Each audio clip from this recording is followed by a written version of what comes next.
Hello again, and welcome to the end of runway 34 in Aberdeen, Scotland. And my God, that is the longest windsock I have ever seen. Looks like an orange elephant's trunk without the elephant attached to it. Not that there's anything wrong with that, mind you, but I'm just noticing it right now. You might be noticing that the Mighty Dash is back, thank goodness. Updated to a slightly new and improved version with some quirks of its own.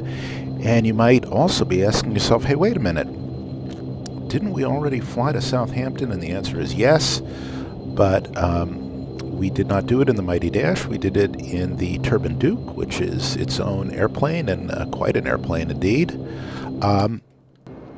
However, your humble pilot made such a dog's breakfast of it, I think, especially the landing, which started out with us being, I don't know, about 5,000 feet above profile, that I think we're going to do it all over again, only this time we are going to do it right. So, with that, our main bus tie is off, our heats are on, our approach light is on, our parking brake will come off in a second. Our lights are on, our bleeds are on and min. Our seatbelt signs, smoking signs, all are on. Flaps are set, trims are set, rudder trim is set 9 right. Squawking altitude. Altimeter is set at 2988. Field elevation is set at approximately the right thing.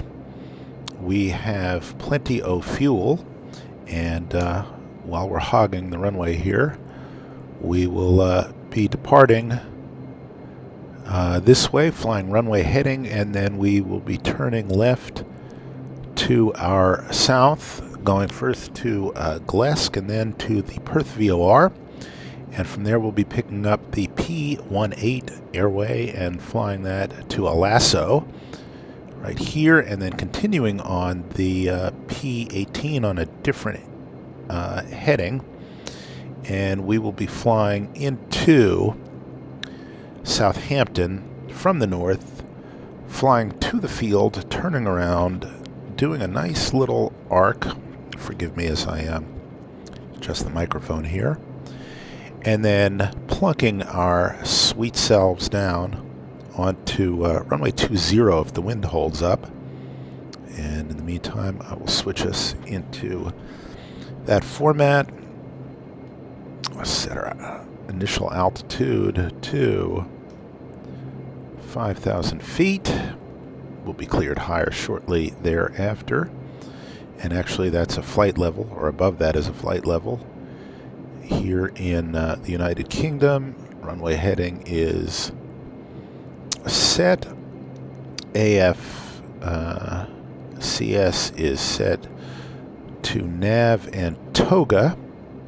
Flight director is correct. Auto feather should come on. Pumps and auxes should be on. They must have popped off in the taxi out. The reason why I didn't show you the startup and taxi is for the simple reason that the scenery for this airport tends to show grass where there should be asphalt, so the taxi is largely right here over an open field, when of course there shouldn't be an open field there. So I'm just sparing you that, I guess, that minor agony. So departure is a heading and a little turn, and let's just make sure our flight plan is copacetic. We got our first waypoint in. Let's try that again. Yes, okay. So at 12:220 we'll pull back our props and we'll turn to that heading. We should actually, if we're doing this right, which darn it we are, we should set our V speeds. And they're fairly high because I'm taking on a nice load of fuel just in case we have to divert somewhere because the weather's a little froggy in Southampton.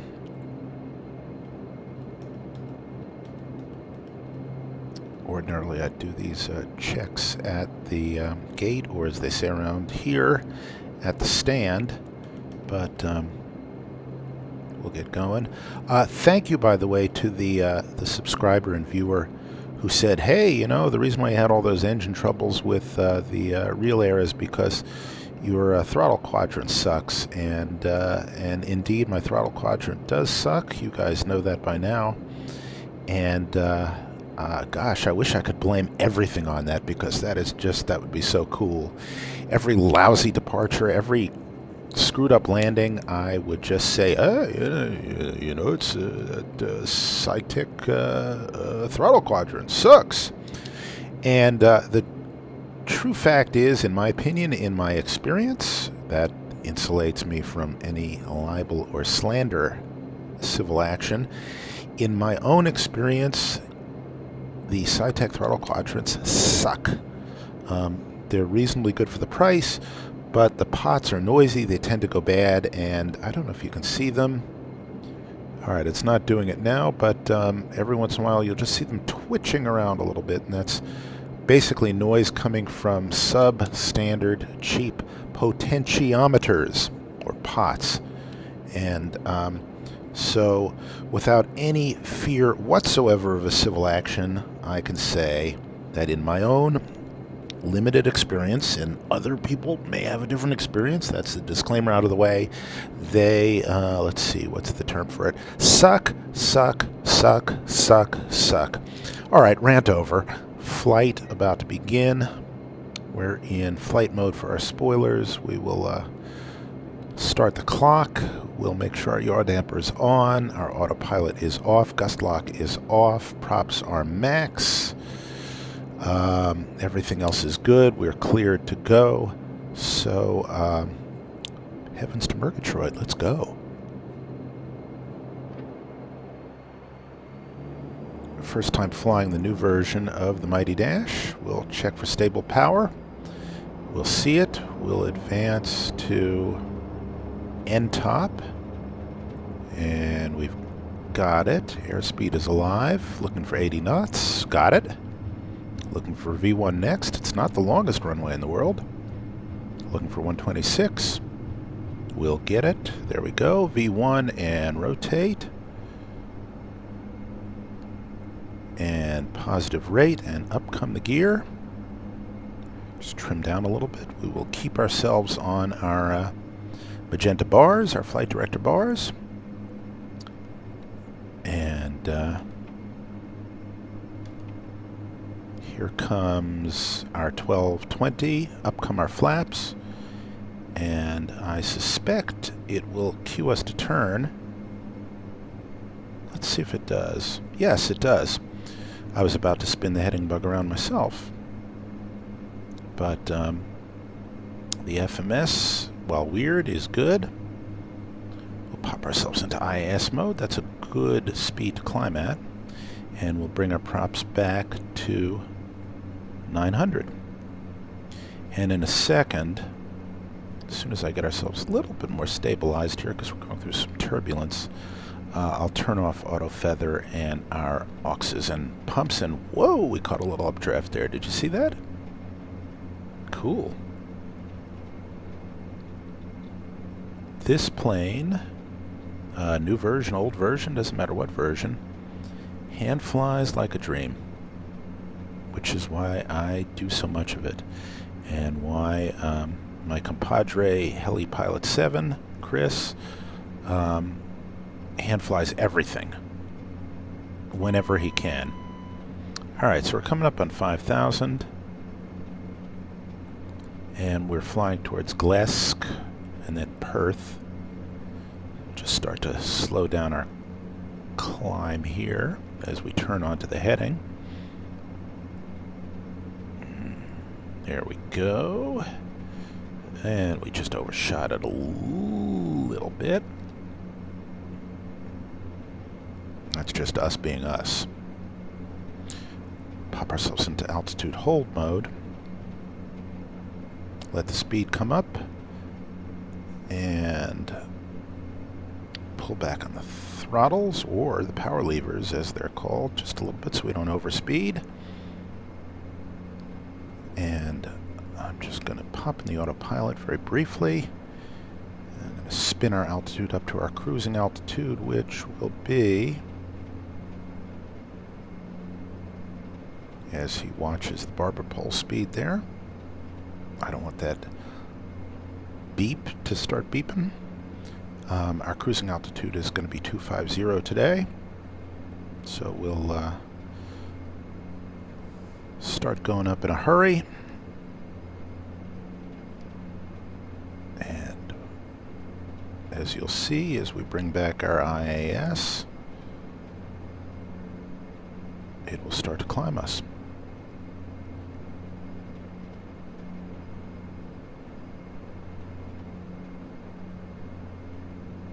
One hopes. There we go.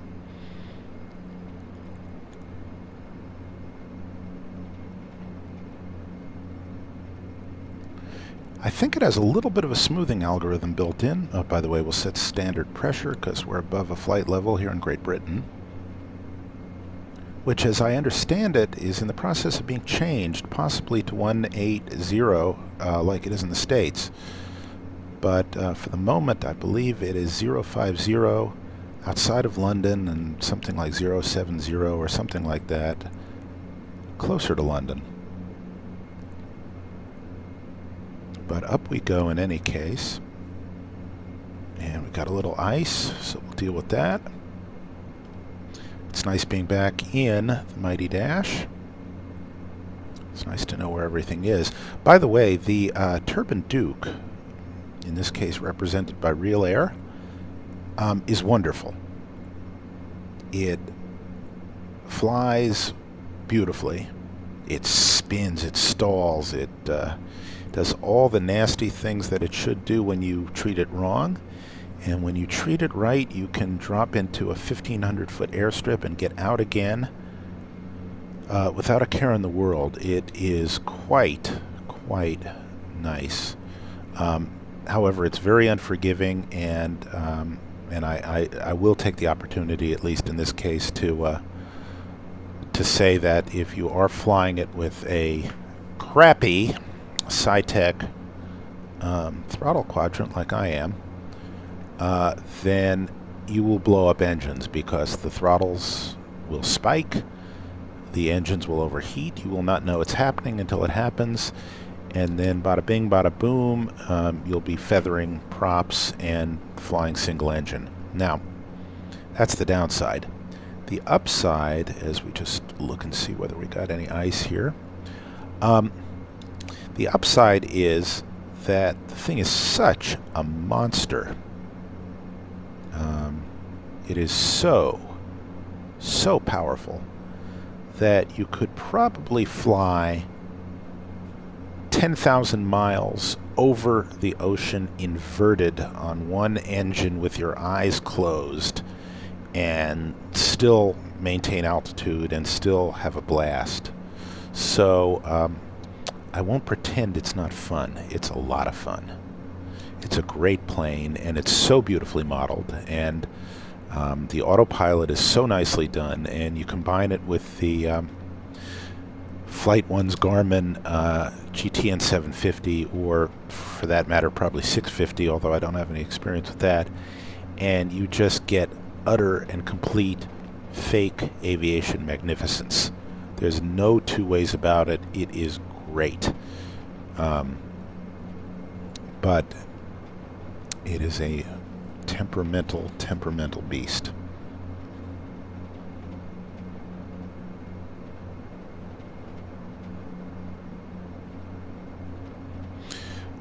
All right, so as we're heading up towards Perth, where we're going to turn out over the water, I'm going to cut the video here and we will pick it up closer to top of descent. And this time we will try not to make such a hash of it, such as we did with the Turbine Duke. As much fun as that was to just come plunking down onto runway 20 from about 100 million thousand feet and do it in about 50 yards. But we'll we'll spare everyone that adventure, and we'll try and do it the right way this time. So, see you in a bit. Well, there's that wide shot, that beautiful wide shot of the mighty Dash sweeping over the skies of Great Britain here, heading into Southampton from Aberdeen. We're about 3 minutes from top of descent, and I'm going to pop into the cockpit here and show you what we got. We are going to, if I can widen this out a little bit, well, without it becoming too much of a mess, is we are going to hook a left in just 1 second, and we are going to fly straight to, well, not straight, but in a slightly convoluted sort of star that will take us, terminate us directly over the Southampton airfield, at which point we will do this. And let me just very quickly see if I can pop ourselves into VNAV mode. Not yet. We're getting there. Let's see. 3 minutes away, 22 miles. Spin our bug around. Our altitude is set for our constraint, and in a second we will get a magenta vertical path deviation gizmo.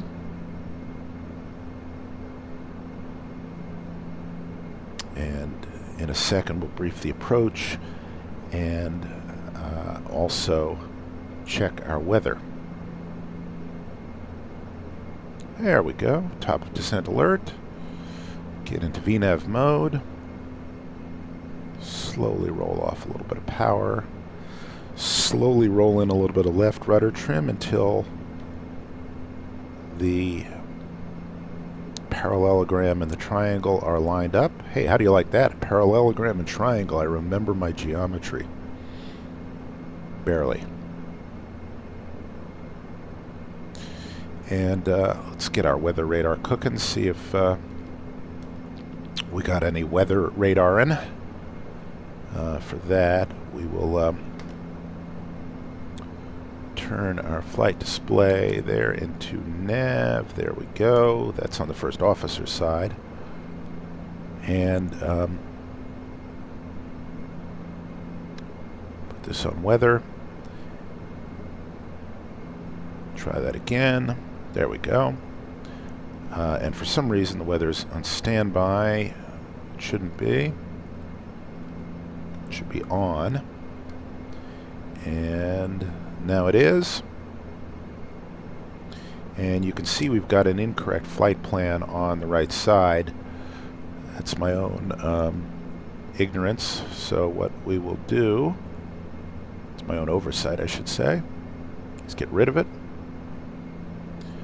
And cross-fill our flight plan from the left-hand side. And we are coming up on our top of descent. We're coming up also. God, I sound like Barney Fife there. My voice cracking as I go through puberty again. Let's see, we should be going to Bambo, so let me just get that set up right.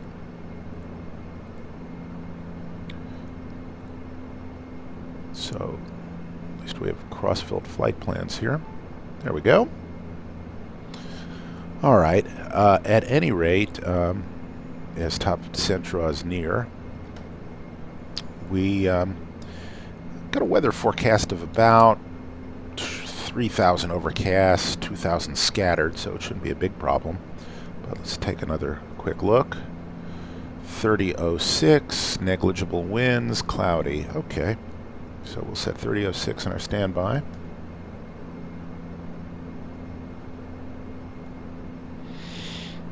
There we are. As we wait for top of descent, which should be like now.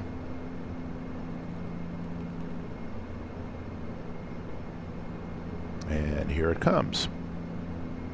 Again, this is going to drop us right basically on top of the airfield, at which point we're going to turn outbound again. And I'll show you that plate in 1 second. Meantime, let's get our V speeds for approach. And set our V app to 127. Little alerter says we're in the terminal phase of flight, and we are. Passengers can be seated, so they will. And at the moment, looks like we got no icing, so let me turn off our ice protection. I had some a moment ago, but we're good there. Again, some airlines always fly with these engine intake heaters on, and others don't. And as to why, well, I'm not sure what the trade-offs are precisely, so maybe somebody can enlighten me in the comments. But, alright, let's just make sure we're stable here in this descent, and I just want to roll off the power a little bit. That's that twitching I was telling you about. You see how they sort of, do you see how especially number 2 there jitters? That is the mark of a noisy pod. And we know how painful that can be. And let's just cross-check our VNav. Okay, we're on track. As a matter of fact, let me, while I'm there, check the different points along the way and our slopes here. So we're going to level off a little bit once we get to Southampton.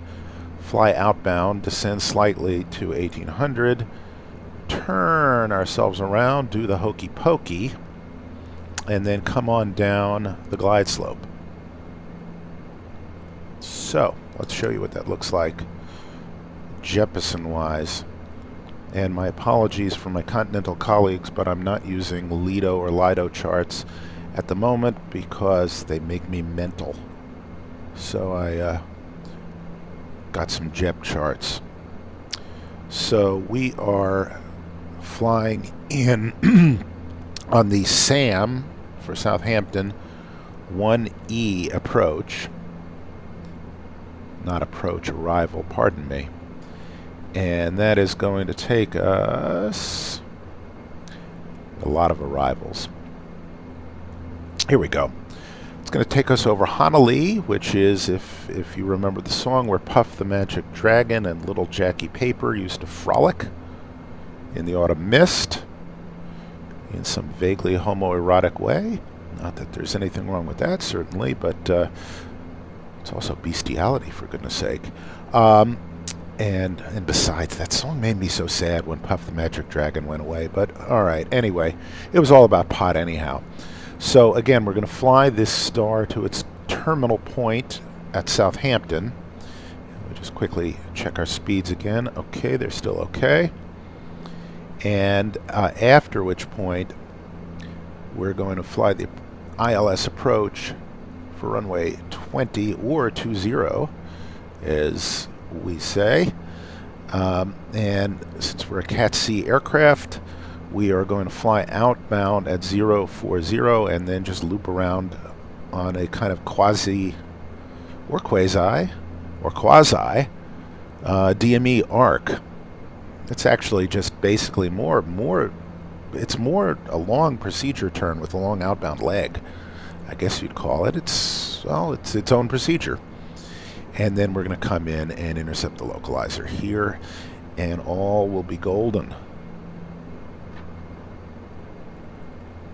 I'm actually going to let our speed increase a little bit because we want to get in on time.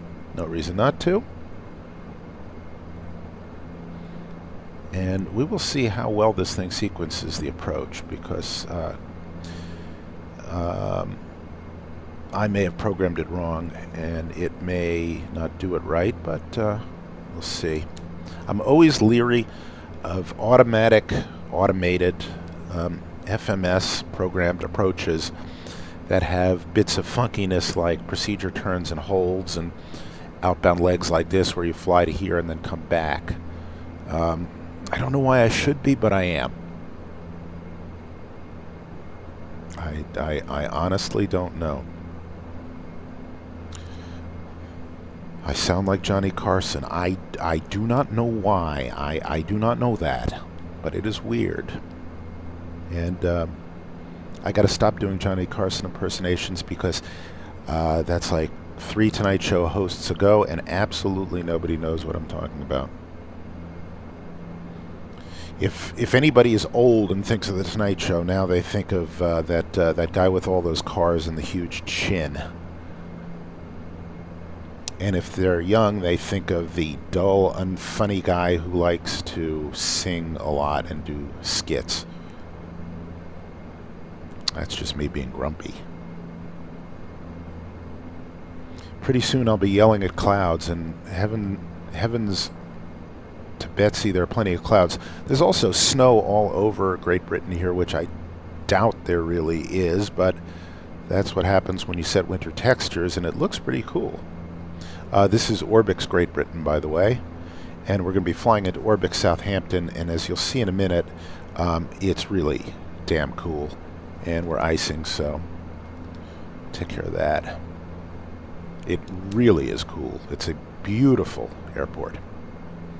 And I know sometimes I sound like I'm gushing, but you have to remember that in addition to doing Johnny Carson accents badly and being of that generation, I also flew Flight Simulator 1 and 2.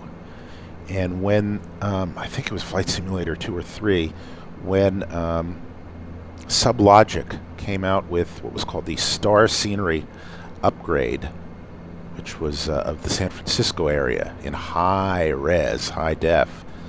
High res consisted of lines on an amber monitor on a Hercules graphics card. You would not know you were flying an airplane into an airport. The airport was just lines on the ground. However, you convinced yourself. So it was really cool. But I still gush at really good scenery to this day because I'm just amazed that they can do it at all. All right, so I believe we're just crossing Honolulu, and we're heading to, it's probably Pepys, as in Samuel Pepys, although he spelled his name P-E-P-Y-S. He actually was the world's first, I guess you could say the world's first blogger. He kept a diary every day, and his diary, after his death, mainly became famous because he was a minor person in sort of, I think, in London officialdom, and so he had this sort of inside eye on what was going on at the time. And somebody put Samuel Pepys' entire diary online in the form of a blog, so you could read it just the way you would read a blog by a guy named Samuel Pepys. And damned if it doesn't hold up. I mean, damned if it doesn't seem like you're reading a real blog. All right, we're going down into the soup. Looks like we got nothing to worry about around the field and plenty to worry about if we cross the English Channel, which we'll do probably tomorrow.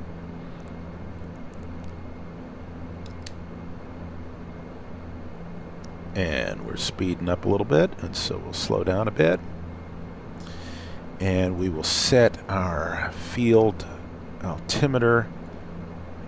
Well, we'll wait till we cross 050, but that's going to go to 3006. The other thing that I've done is roll off a little more power here, is I've set up our HUD right here for the runway elevation and runway length. Also, for the glide slope, which is non-standard, which is 3.1 degrees, not 3 degrees. So we're going to keep that in mind. And as you can see, we're going to fly right here to Southampton. We're going to fly out again and then make a, we're going to fly outbound here, make a left turn, and then come back down that way. And I think this time, unlike with the mighty Turbine Duke, we're going to be okay with regard to altitude, because we weren't before. And we scared the daylights out of our passengers.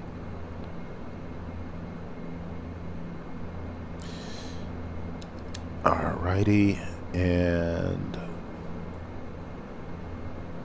got our lights on, got our fastened seatbelts on, bus tie is off, all our cautions are clear. I'm going to get our auxes and pumps going. Again, I'm doing some of these things early because it's only me here. That is really the main reason why. It's just me. Checking our frame rate here. Pretty good. And we're shallowing out our descent, and that's naturally slowing us down, and we're actually slowing to just about the ideal speed for our landing. I'm going to set our decision height to 200 radar, or actually radio, and I'm going to set our MDA to 260, not 266. What's our TDZE, or TDZE as they say? It is 44. So I will set that to 244. 250 actually, be conservative. Then what we're going to do is we're going to spin that down. We're going to arm our approach. And it's already tuned in. And you see we're flying right to the airport and then turning around and flying outbound. I hope. If not, I will do as I always do. I'll try to fly the plane. I think we're good this time. I think we're fine. Alrighty. Our radar is, well, it's still indicating a clear path for us. Our heats are on at the moment. Let's see if they need to be. Probably not. Turn them off. These, of course, remain on. We can bring our bleeds to min. There, right down there, is the field. So, in a second, we will turn outbound and come out to about there, and then just loop around. And it'll be fun. As you can see, we are flying on the inbound heading, and now we're turning. And we're slowing, and I'm going to slow a little bit more even.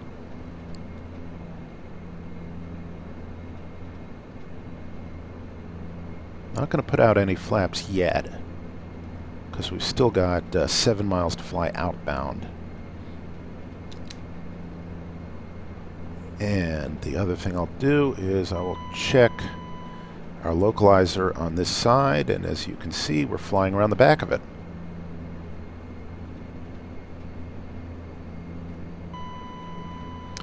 And it has leveled us off just a little bit. I'm going to spin this down to 1800, which is where we now need to go. And I'm going to put an alt cell on that. And the other thing I'll do is I will do a vertical speed, and I will do this manually here.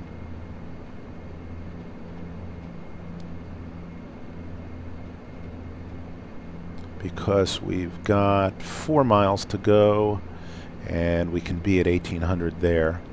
We're basically now flying a downwind leg, essentially.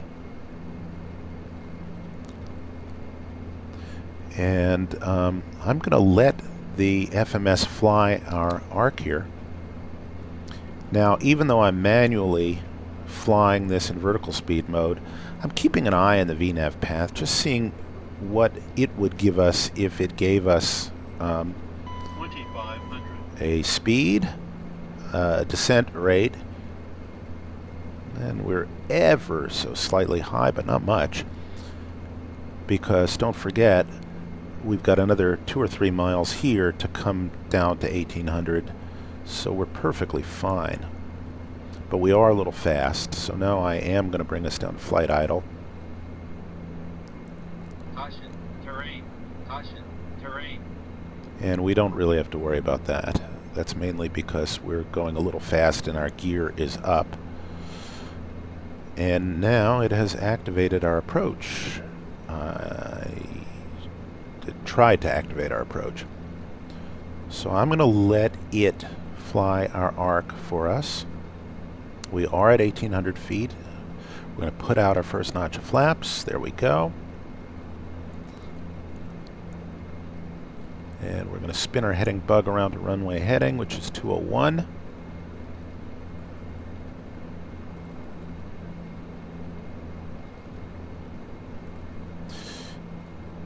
And our approach is activated.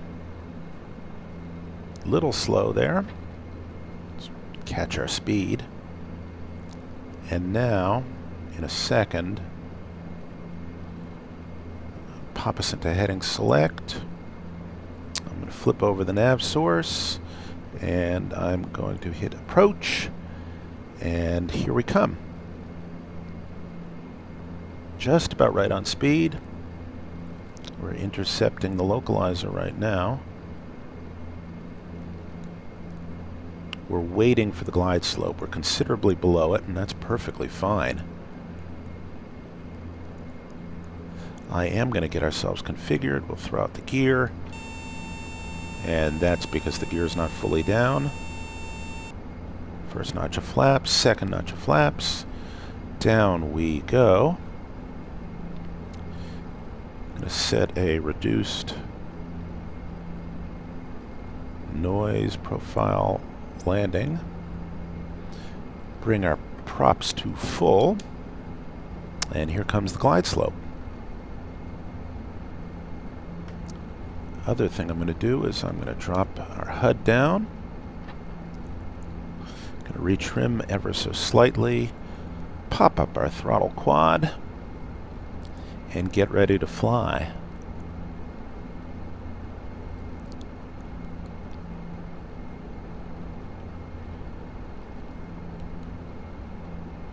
It is interesting that our approach has not armed fully here as a Cat 3 approach.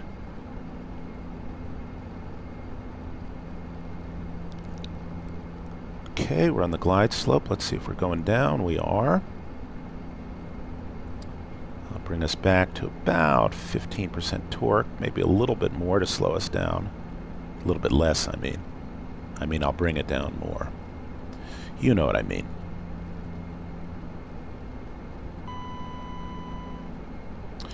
And we can set our missed approach altitude.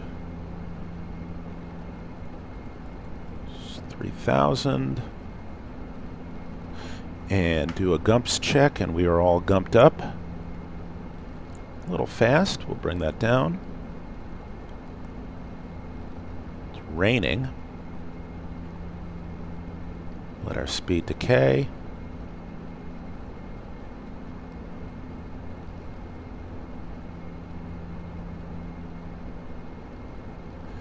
Very nice. Check our flaps. Yeah, okay, our flaps are good. 1,000. Little nose up. I'm going to put in a little more power, just on the vague suspicion that our V-speeds are a little bit optimistic. And now we're just going to keep the meatball centered. Bring out a little more power. A little bit high. Half dot high, give or take. There we go. Plunk that baby on the 3.1 thingy. And actually, we see the runway. And we're in pretty good shape. A little fast. Got a little crab going. Look at that scenery. Look at that rail yard and warehouses. And now we're just going to come on down. Okay, we're right at our V-app, so I'm going to roll in a little more power.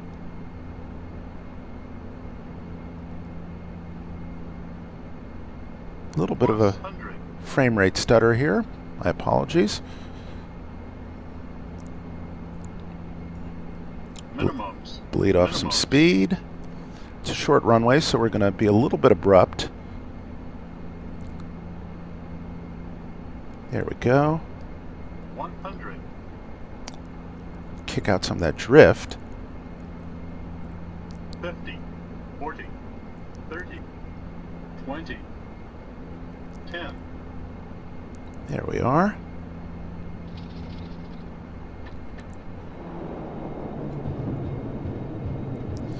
And welcome to Southampton, this time done in the proper Mighty Dash style.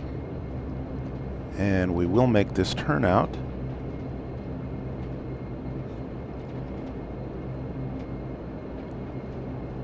As we toggle our spoilers right there. And pop in our gust lock right there. And this is actually a very busy little field, so we'll just get out of the way. Thanks to the folks at Orbix, it's got some nice grass growing. You can see some nice cars rolling around. And actually, when we get to the terminal, or maybe on the departure from the terminal, you'll see that the railroad, one of the railroad main lines goes right through Southampton, and you will see the trains coming through.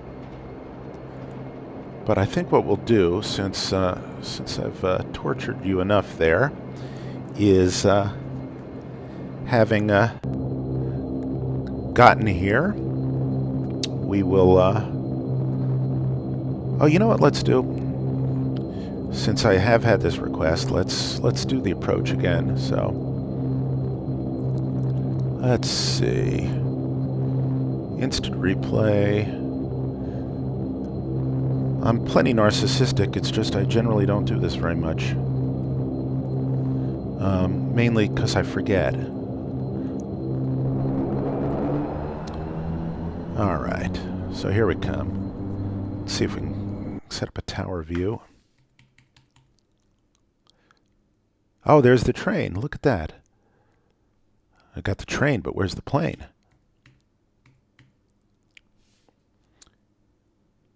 There's an airplane in there somewhere. Oh, look at that. The Mighty Dash emerging from the mist. Oh, that's pretty cool. Okay. And play movie director here. You can see me walking the rudder around a little bit there. But again, the key is that the pitch, the deck angle stays fairly constant, so we're not ballooning up and down, and we're not getting ourselves unstable. Let's see, where are we? Oh, there we are. Okay. God, look at the detail in the scenery, though. Okay, there's that little crab going in. That's when I realize, oops, I'm a little bit off the center line. See, look at that. Okay. It's like I'm trying to figure it out. Where am I going? All right, here we come. And there's the rail yard.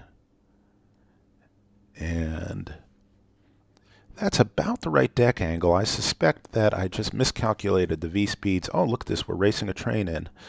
I miscalculated the V-speeds a little bit, and one way to check that your V-speeds are grossly wrong is if you're coming down, say, a glide path, and it's a known glide path, and you find yourself either way too nose down or way too nose high, and that's sort of nature's own way of saying, oops, I got either too much or too little power in for the flight condition. So here we come.